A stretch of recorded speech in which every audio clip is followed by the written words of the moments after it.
I love how much Luke Thomas hurts Bert Kreischer. I love it.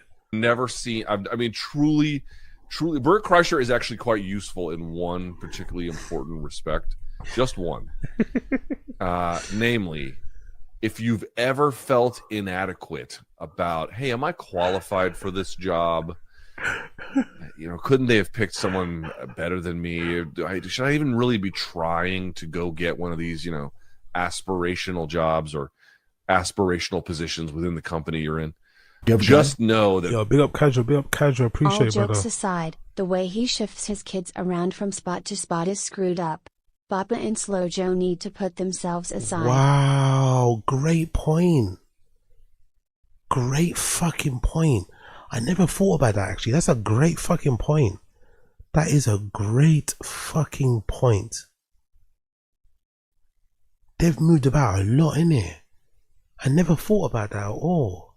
I remember I had to move around quite a bit when I was younger, but that was mostly because I grew up extremely poor and we were living in like council homes. We were living in like basically government subsidized houses. We call them here in the UK council homes. And in the UK, you have this like step process. You go from living in temporary accommodation to semi-permanent to then permanent accommodation. Then you get like a council house, which is like the pinnacle that everyone wants to get, because council houses are usually heavily subsidized by the government, and you could over time basically own it if you pay enough over the years. But we had to move quite often, and we had to move schools. But that's usually what happens when you're poor. You usually kind of move schools, because of that. But if you've got money, it's a bit mad to be pulling your kids in and out of school, or having them just move. You know what I mean? They've settled down in it because they already had to leave that LA cul-de-sac, and I think those kids had a lot of friends over there, right? They were quite popular in the teams, so he pulled them out of Los Angeles to move them to Austin, which was I would imagine a tough move for those kids, especially at that type of age as they're at. They get situated, they start to make friends. It's a real area surrounded by real people, and they move it again. Maybe to be fair to them, have we thought of this?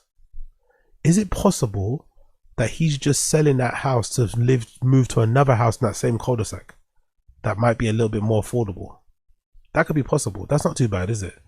Maybe the house that they're in is, the taxes are killing them.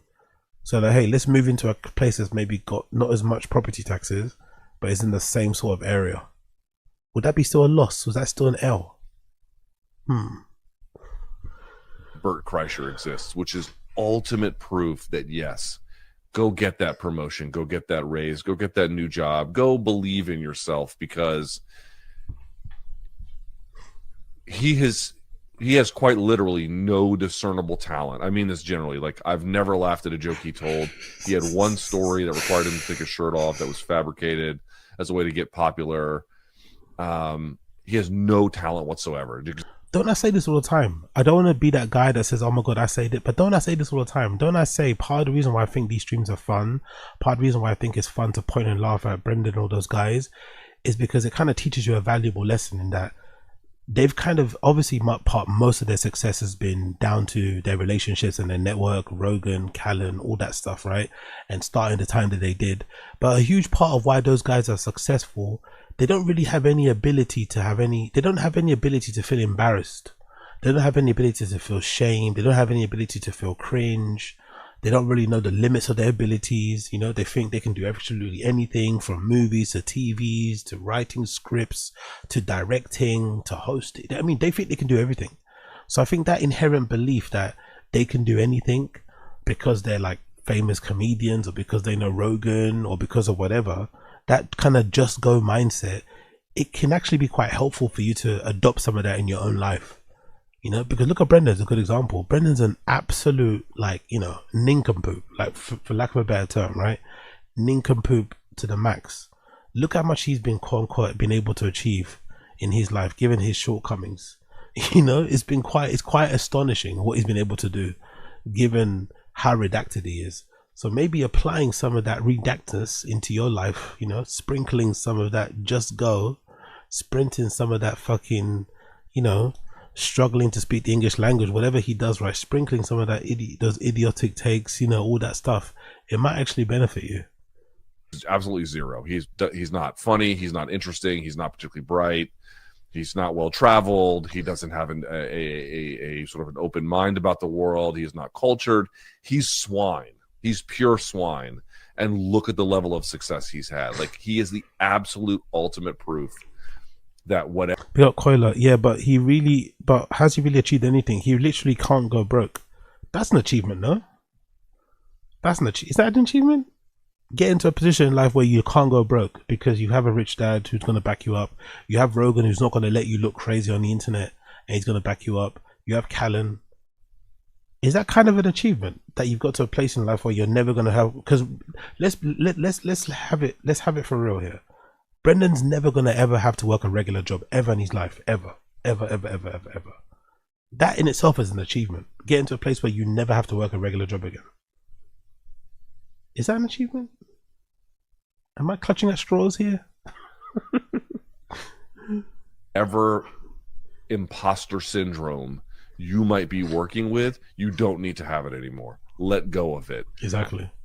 He's living proof. You don't have to have even a shred of ability. Exactly. And you can go pretty far in life sometimes. You might have to get lucky along the way. That's true. But at a bare minimum, there's no need to downplay yourself to yourself. It's interesting how he says this about Bert Kreicher, but then he gets very offended when like Brian Campbell or anyone kind of insults Brendan to his face. I know he's kind of loyal to Brendan because Brendan I think Brendan kind of changed his life by introducing him to the Showtime people and stuff, right? And allowed him to maybe start his family, you know, buy a house. I get the loyalty. I respect him for that. But doesn't Luke Thomas understand that the same way that he views Bert is the same way people view Brendan? You know? Like, everything he said about Bert, you could literally apply to Brendan. Everything he said about Bert, right? You could literally apply to Brendan, but he seems to have a lot more time for Brendan than Bert.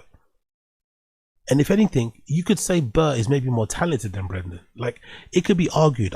It could be argued that Bert's success is more to do with his like hard work, right? His crazy work ethic, than it has to do with the Rogan fucking stamp and shit. Yes, it's helped him, but I think he's been quite relentless over the years. He's clearly cultivated some type of a fan base due to his personality and his lifestyle, and he's been kind of just, you know, beating that dead horse.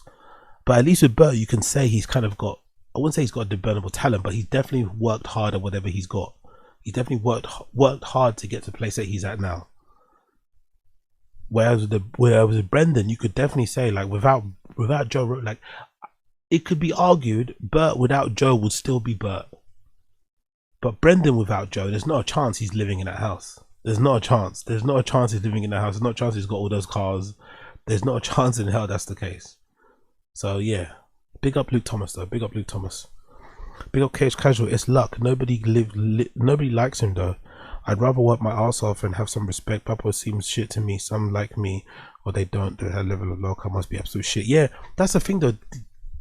These guys value money over everything, though, innit? I think in their world, if you've got money, it doesn't matter if you like them or not.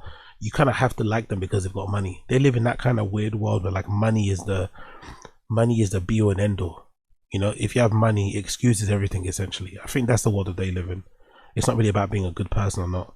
Big up Kreicher. Bert actually got on stage, whether he's good or not, Papa didn't actually have to have the balls to do that. Yeah, you're right, Bill Kreicher. You're right, exactly. Bren probably never even played Monopoly. Bert got famous to me during the first Sober October, yeah. But I think, like I said, I think Bert would still be Bert without Rogan. I'm not gonna go say Bert is a Rogan guy and only if Rogan wasn't around he wouldn't be famous. I don't believe that. I think Bert would still be Bert without Rogan, personally speaking.